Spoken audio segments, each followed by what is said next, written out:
Hello, everyone. I'm Laura Nelkin. I'm a knitwear designer. I live in upstate New York in the Finger Lakes region, and this is the third video in the Lake Hug Knit Along series.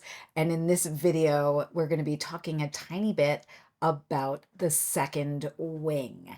So this video assumes that you have purchased the Lake Hug sweater scarf pattern, which I am wearing, and you are following it along. Maybe you're knitting with us, maybe you are watching everybody else knit and watching the videos and getting inspired to knit with us at some point. These videos will always be here for you whenever you decide to knit Lake Hug.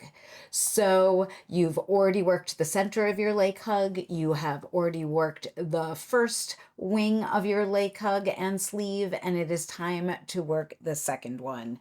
And I have a little swatch here, like a little mini Lake Hug underneath the needles, just to show you what is happening to set you up for the second wing.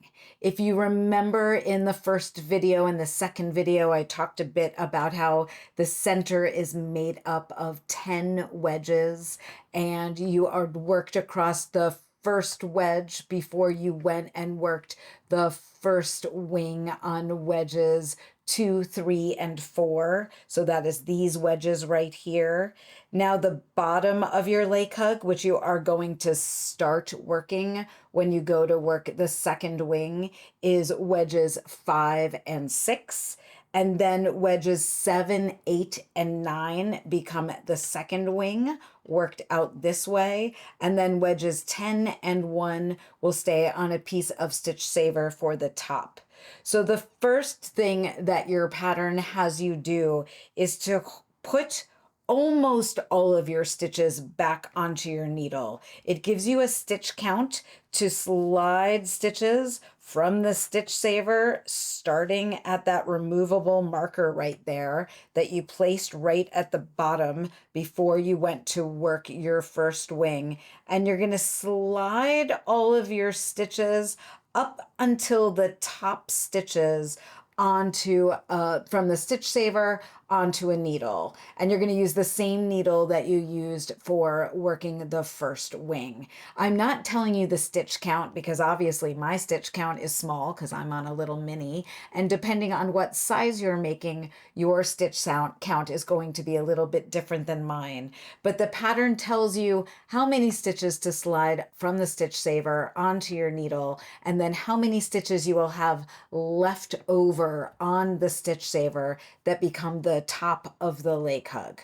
So you'll leave those stitches right here on your stitch saver, and then all of these right here will go onto the needle.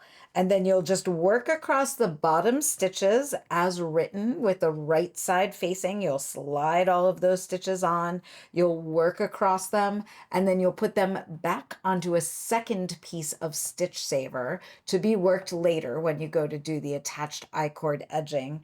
And then your wing will be worked off of these 3 wedges working out. And this is where this video is short and sweet because I don't need to do any knitting with you because that second wing is worked right by the first. So some of you might have already figured out that you could work the first wing to like where the streams kind of spilled off the edge and you were just working those flat rows, and then you might have already gone and worked your second wing and worked those streams off, and then you're working both of your wings 2 at a time.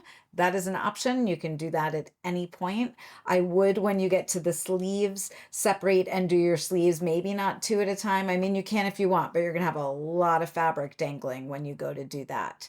That is up to you. One trick that one of my testers did that I thought was brilliant is she put her Lake Hug like into a pillowcase so it wasn't flopping around everywhere when she was working on her second wing. She just kind of tucked the whole thing into a knitting bag or pillowcase, I forget what she used, and that kind of kept it nice and tight and tidy while she was working on the wing. So you can work these 2 at a time, you can work them 1 at a time. If you are doing fun things with your sleeves, as you get into the sleeve for your second wing, you might be going back to the sleeve for the first wing to make them both look the same.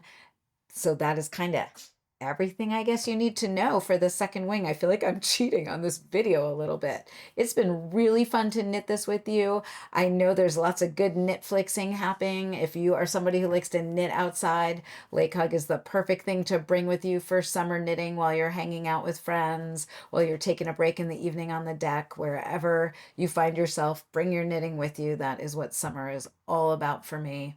So ask questions if you have any here, Facebook group, Ravelry. I'm around. I am happy to help you. Very excited to see your lake hugs. And I know a few of you are wondering if we're going to do a video on how to wear a lake hug. And I am going to do a video for you, and it's going to be highly amusing because it takes a little bit of futzing to get your lake hug on in each direction. And I'm not going to do it Instagram style where it looks effortless and easy. I'm gonna show you reality with lake hug. You can get it looking like this. My husband's cracking up behind the camera right now because he's seen me try to put it on.